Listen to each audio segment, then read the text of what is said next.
I got this letter from this guy, and I thought maybe I'll read it and get your feedback from it today.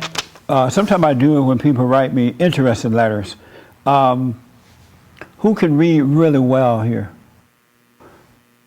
Gerald, don't raise your hand. Gerald is raising his hand. We all know. You can read really well? I'll try my best. Oh, okay. Let me get it to you. And don't mention the name. Okay. I don't know if you put his name on there. Okay. Dear Mr. Peterson. A little loud for everybody. Dear Mr. Peterson, what is the matter with blacks? Why do black people almost constantly do everything to disrupt and destroy everybody and everything around them, only to later ask, why do people discriminate against us? Why do black men love to intimidate and assault little white boys? You probably will not admit it. However, this is only one answer to these questions, and the answer to these questions is that most black people are absolutely evil people.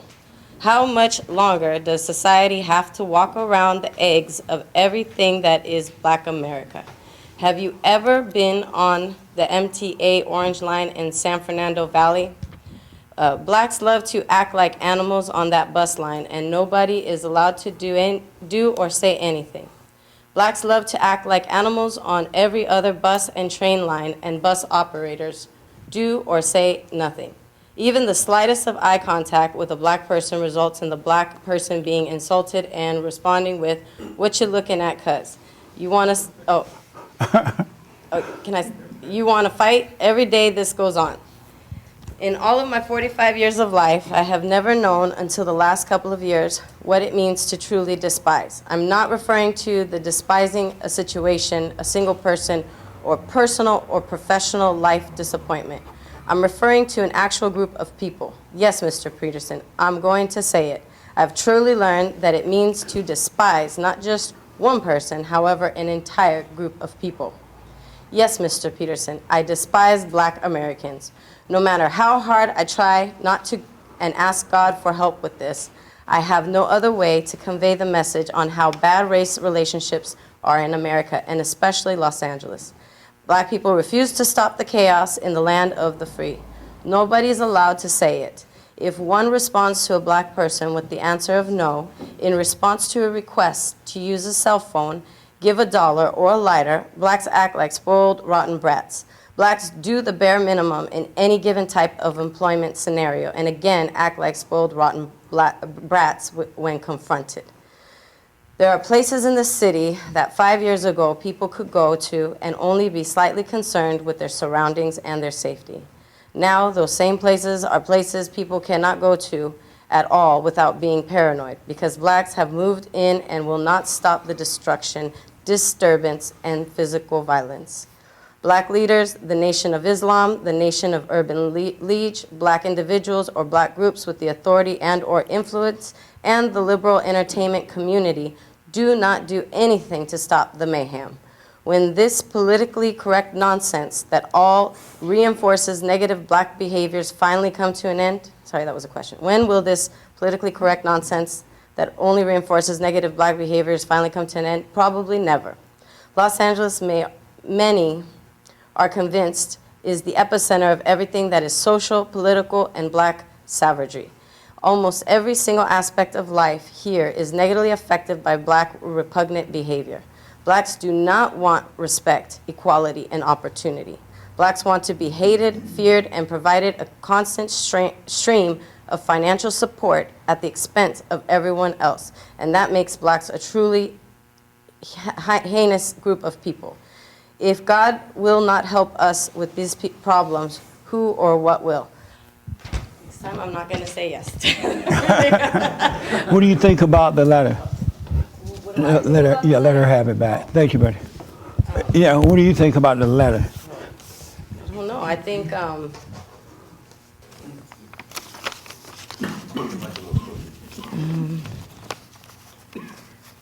I don't know. Hearing that and reading that, I don't know. It's I don't know. I don't have an answer. You don't have an answer? What do you think about it? I think whoever wrote the letter just need a hug from a black person. Need a hug. It ends there. That's with the period, just a hug. Oh, okay. What do you think of the letter? Hold for the mic. This your first time here? Yeah. What's your name? John. Hey, John. What's up, man? Is this your first time here? Yes. What's your name? Hey, you're fire. Thank you guys for coming. Go ahead. Yeah, I think he's a little confused. You know, I think he needs some help understanding that, you know, it's not all of them, right? You know, but I guess he's got the generalization correct. But yeah. Oh, okay. So I think. No, I know what you're going to say. This young lady, what do you think of the letter?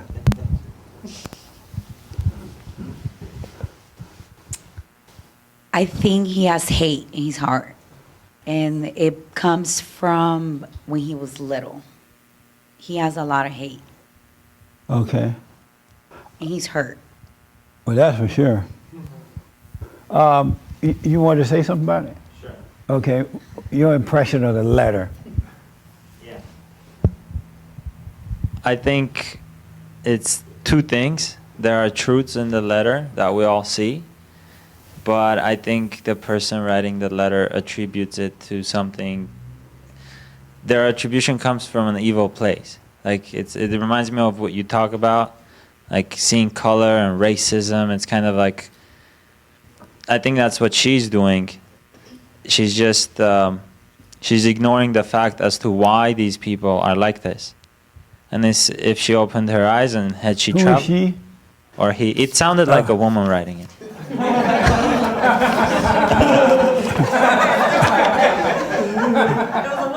Oh, the name is not. Maybe that's why. Right. Right. It was a woman reading the letter. Amazing. Blame the woman for everything. So it's a he. I'm not sure because there's no name. Oh, okay. But Well, I didn't get the impression it was a woman writing the it. person, I'm sorry to women, the person who, Blame it on the woman. but it sounded to me a lack of experience and travel. If you travel a lot, I was in New York, my first apartment, I saw this guy, he's like crouched like this, he has a spit puddle in front of him, and I thought he was an Armenian for a second. And then I looked at, no, he was Latino. And I realized that it's just the low class, and So they when all you be. saw that it was a Latino, you're like, oh, no problem. No, I was still It's not sad. my people. I was happy that it was Armenian. There was no Armenians in New York. I was gonna go say hi and this and that, but That's amazing. I think the same thing the letter describes. I have seen it in the Armenian community, in Jews. You go to New York, there are Jews like that. Very little, but You seen Jews on the street? oh yeah. No. My mechanic was a Jew. And he was a bum? No, but he Thank was. you. But you know, they behave badly. Yeah. That's about, what do you think about the letter? I feel like he's describing of like a lot of the bad behavior in the black community, which could be true, you know, but I think he's like failing to give him sympathy. So there's like a lack of understanding of like what's really happening. He's failing to give them sympathy? Yeah. Oh, okay. So there's like a lack of understanding of what's really happening. Oh, You know, okay. what's driving them. Right here, in the middle, with the white blouse, yes. Amazing. I was only here for like part of it, but I live Oh, downtown. you were late? Huh? You were late? Yeah, I was late. So how much, you heard, how much? I heard the very end of it. Okay, just the part you heard. What do you think about what you heard? Well, I live downtown, so I mean, I've seen a lot of what this person's talking about. Right. But I do think that the person has a lot of anger and aggression and is generalizing the whole entire black community. I think, like you say, not all. Right. But not I all, can not all, relate. not all, not all, but most. I can still relate, though, because I've seen, I mean, I see it every day. So And the last person right next to you, what do you think about the letter? I think it was aggressive. Aggressive. And I perceived it from like a younger demographic that they're pointing out. I don't know. Oh, okay. Caesar, what do you think about it? Oh man, I mean, first of all, it sounds like this person. I mean, I agree to some extent. Like I've seen that kind of behavior, but I've seen it from everybody as well.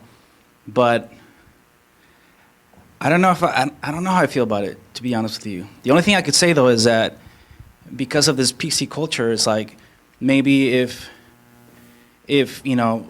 we didn't have this whole PC thing going on, people would be just free to just really address those issues and talk about it like it's no big deal, as opposed to, writing a letter and getting hateful about it and suppressing those feelings. Yeah. What do you think of the letter? Here's one right here. Oh, okay. Yeah, I have to agree with him. I don't think this is anything to do with emotions or feelings. This is a fact. What he witnesses in his own environment. Right. And there are a lot of Americans from all different cultures, from all different races, from all different ages, who witness the same thing, but because, to his point, the PC, we're not allowed to talk about it. Yeah. So the letter's true? It's true because it's a person saying, this is what I witness in my environment. Have you witnessed that before? Yeah, I believe everybody has. With the blacks being out of control like that? I believe everybody has. But just the way, even in this room where we feel safe to speak, we still, if you've noticed, everyone's, but maybe it's his past. We're still trying to, even in this space, try to make excuses as, oh, but it's not me. It's maybe, and it's not an emotional thing. It's factual. This is what he witnesses. We've all witnessed it. So let's just address it. That's a very good point. I noticed that, are you guys afraid to say, yes, this is true? You're not. Nobody said it. You're like, even if you said it, you said, but, as the young lady said, you said, but, and everybody does it, and blah, blah, blah, And so by saying that, you're not like because if something's wrong with me, and you could see something wrong with me, I don't want you coming to me and saying, well, Jesse, I can tell your arm is broken, but everybody's arms are broken. Jesse, I can tell that, you're mean and nasty, but everybody, you're not the only one. My race is mean. That's not going to help me that way. And it is afraid to tell the truth, even in this environment. I'm a sellout. I'm an Uncle Tom. So it's all right. You're talking to an Uncle Tom and you're still afraid to tell the truth. Isn't that amazing? Don't you find that amazing? No?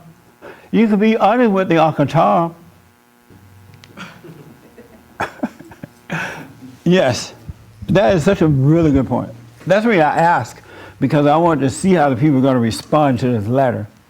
Well, the way I perceive the letter, I mean, for me personally, yes, as an African-American woman, I've experienced the same thing. So I think... From other black people? From other black people. Yes. I mean, I think it's not personal, and probably whoever wrote the letter should understand that I don't think it's a personal attack on him or her.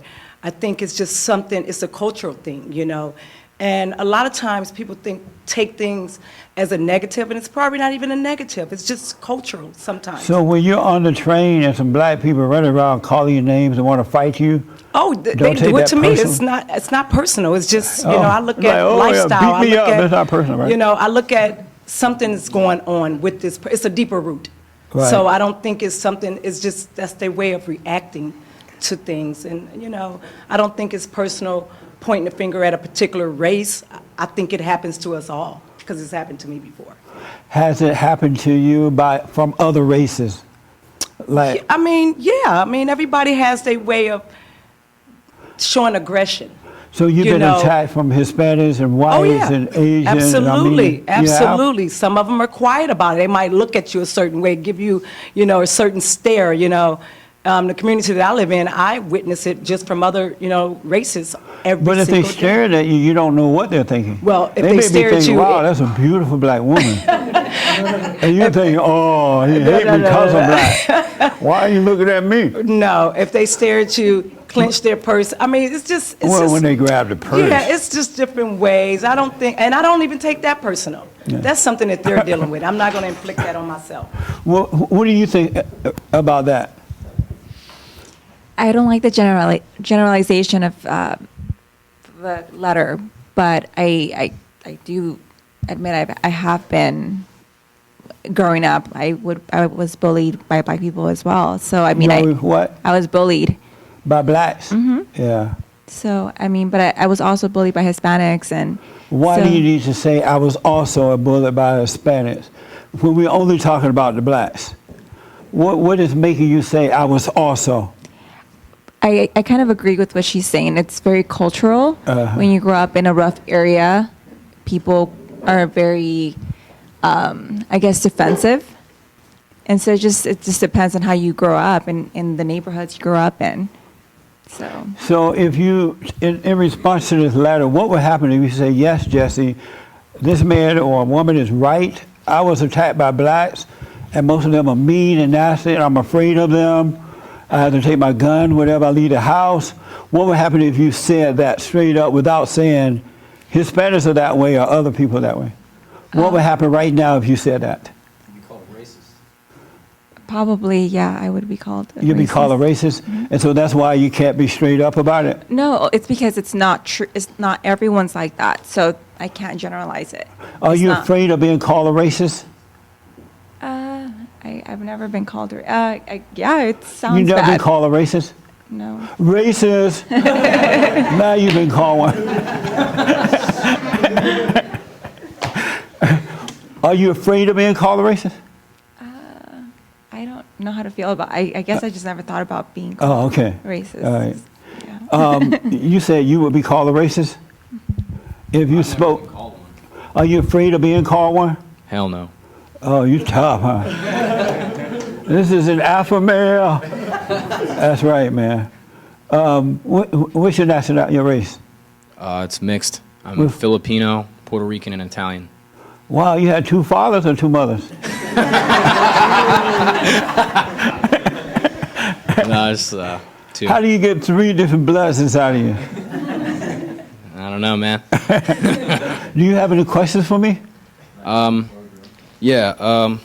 How do you develop a good sense of discipline and work ethic? That's a good question. How old are you? 22. Oh, okay. Really a good question. Let me first clear up the black thing, this letter. Did you have your hands, Mark? Oh, let me take Mark first. What I took from the letter wasn't, is it true, is it not true? All I heard was someone that does not have peace blaming other people for their problems. Oh. And his problem is that he's an angry guy and he doesn't have peace. And, you know, like you were saying, a lot of people blame Jewish people, a lot of people blame black people. And whether something is true or not, a 5-year-old knows that not all. But most. But a 5-year-old knows that not all of any one person is any one way. That's not even the issue. The issue is this guy's blaming other people for his problem. And his problem is that he's an angry dude. Oh, okay. Yes. One comment on this. I was thinking right now while I was listening is I could see like where I live there's a lot of homeless people and there's a lot of drugs around. And when I look around, there's no particular like group identity. I don't see like it's only blacks, Right. or it's only, whites or whatever. I just see that it's a drug problem. And I see a lot of people out in the street that will just do mayhem. And what's behind that is drugs.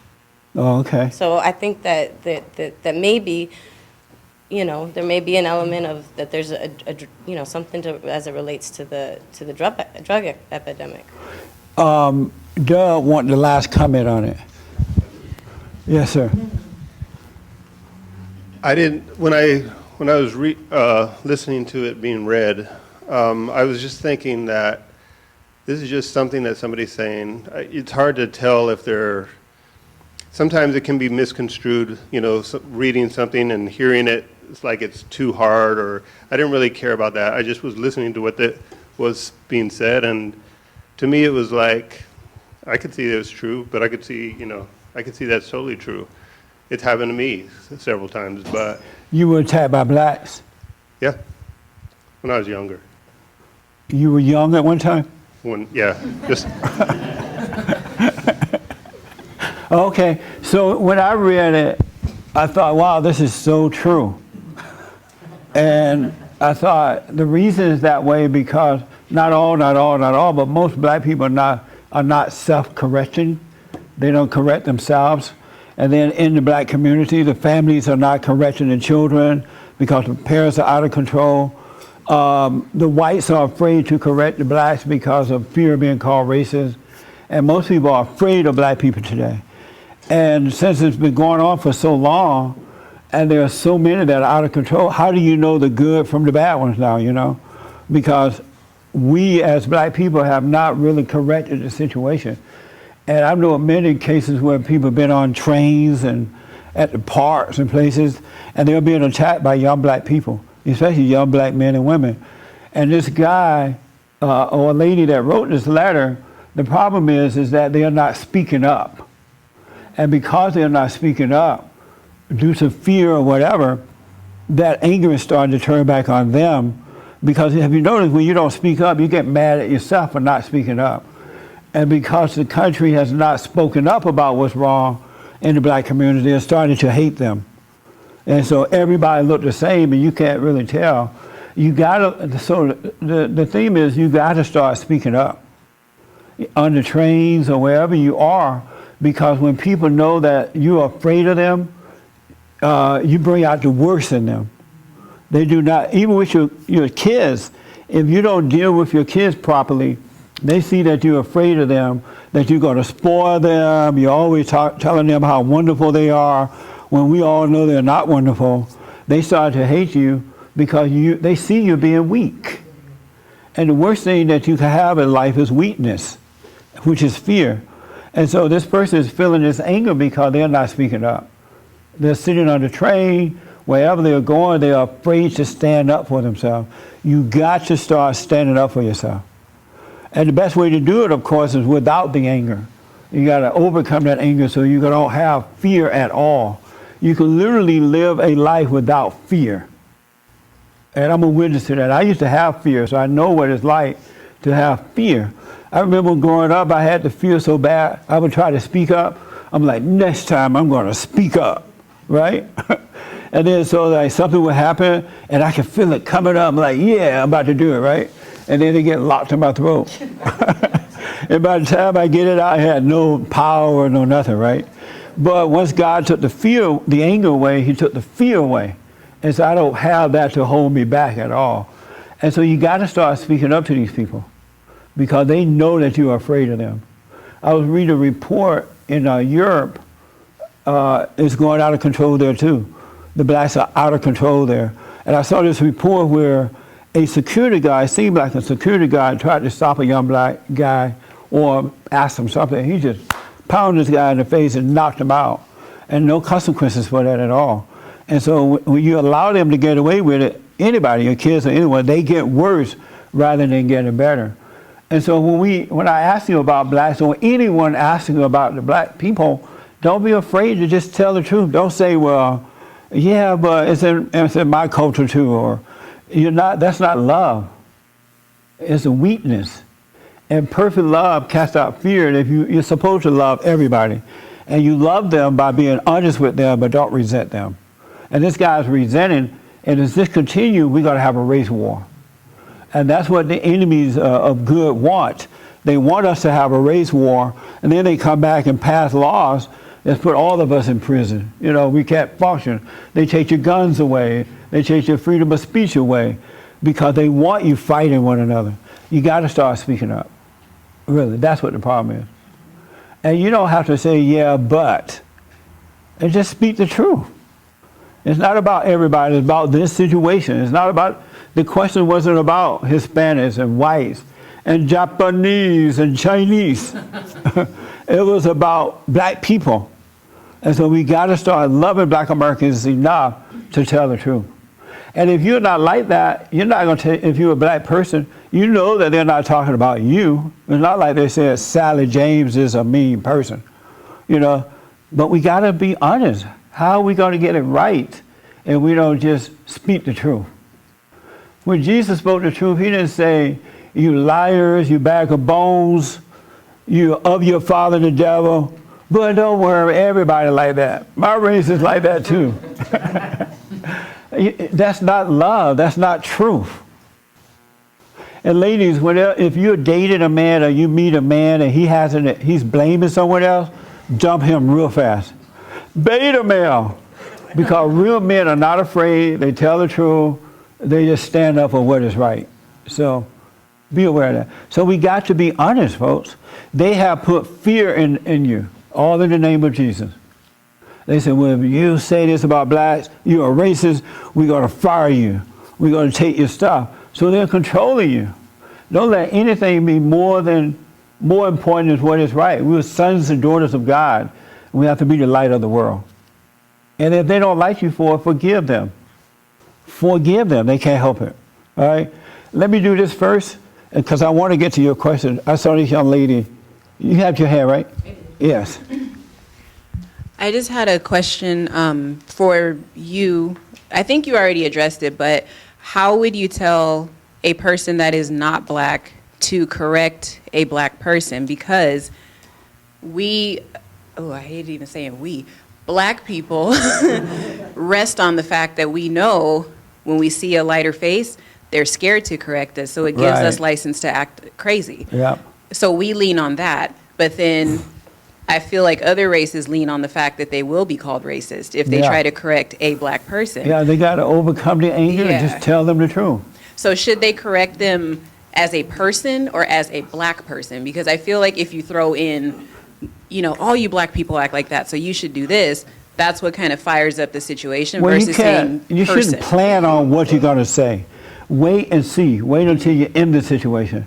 And then you can deal with it accordingly.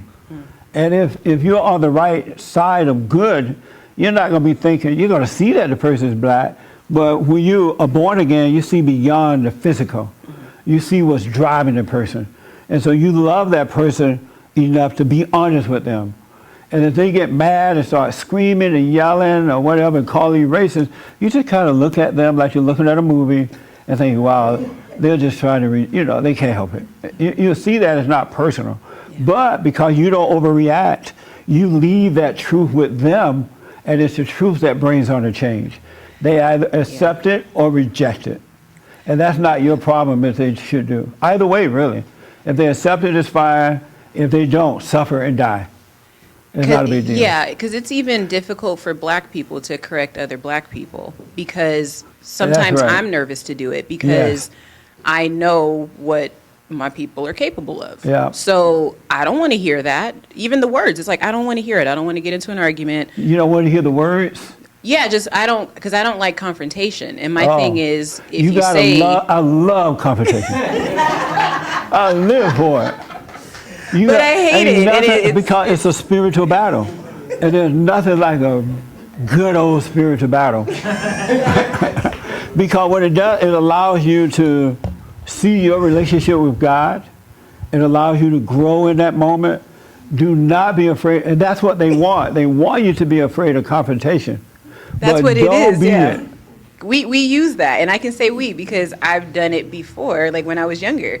Because I know certain people are nervous around black women or around black men or around a group of blacks. Yes. And black people do use that to their advantage sometimes. They're not going to admit it.